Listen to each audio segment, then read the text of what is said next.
Well, last week we told you about Chinese demand for soybeans and how it's affecting consumer prices and products.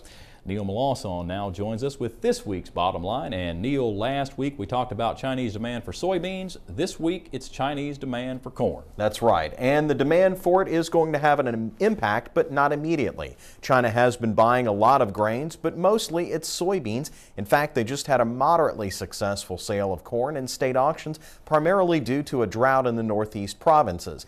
But this corn that has been sitting in bins for years has been what's been primarily sold. China is buying new crop supplies right now, and in my opinion, this is due to fears of short supplies and the specter of civil unrest should food become scarce, something the Chinese government can ill afford.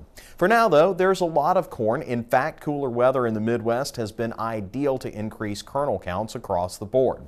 Around the 1st of August, the USDA put their estimate right below 160 bushels per acre. Since that time, the Pro Farmer Crop Tours, Informa, and FC Stone have all increased their estimates of this year's corn crop. And as you can see from FC Stone's number, they're going up and up. So how does this relate back to China? Well, each of the grains feed off each other so that when supply is used up for one, other commodities make up the shortfall. Right now, as soybeans are being used up, corn is or soon will be making up that shortfall.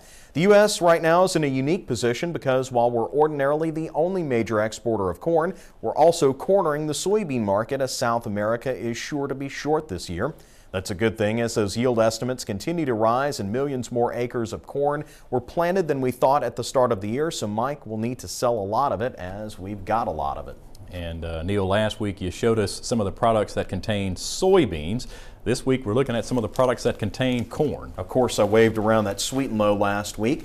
High fructose corn syrup is used as a sweetener, but it's also used in artificial sweeteners like the Sweet and Low, as well as in chewing gum.